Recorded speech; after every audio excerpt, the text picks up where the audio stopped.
In today's video, I'm going to teach you how to calculate ROAS in Google Looker Studio. ROAS, or Return on Ad Spend, tells you how much revenue you earn for every dollar spent on advertising. It's a simple idea, revenue divided by ad cost, but getting it to show up clearly in a report requires a couple of precise selections. I'll walk you through the exact flow and share tips so your numbers are easy to read and trustworthy. Start by opening Google Looker Studio and heading to the main reporting area. This is where all of your dashboards live. From there, open the report where you want to view ROAS by clicking the report you're working with. If the report opens in view-only mode, switch into editing by clicking Edit at the top. Edit mode is important because it exposes the right-hand properties panel where we'll set up the fields that power your ROAS display. Next, click directly on the table you want to use for your analysis. Selecting the table activates its Data tab in the Properties panel on the right. That panel controls what the table shows, how it groups rows, and which numbers appear in the columns.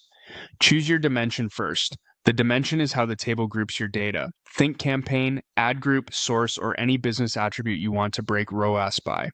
In this guide, you may see profit listed and selectable. If that appears in your data source, go ahead and select it as shown. If your labels differ, just pick the field that best represents how you want to segment your ROAS. The key is to use a field that makes your comparisons meaningful. Now, choose your metric. Metrics are the numeric values the table calculates and displays. Open the metric picker and browse your available fields. If your data source already includes a ROAS field, select it here. Many ad or e-commerce connectors provide this out of the box, so using the existing metric keeps things consistent with your upstream data. If the list shows similar profitability metrics, use the one that matches your definition. The selection panel will confirm your choice when you click it. After you've chosen the metric, Looker Studio will update the table automatically. Read your results as a multiple or percentage depending on how your data source defines ROAS. For example, a value of 3.2 means you're earning $3.20 for every $1 of ad spend.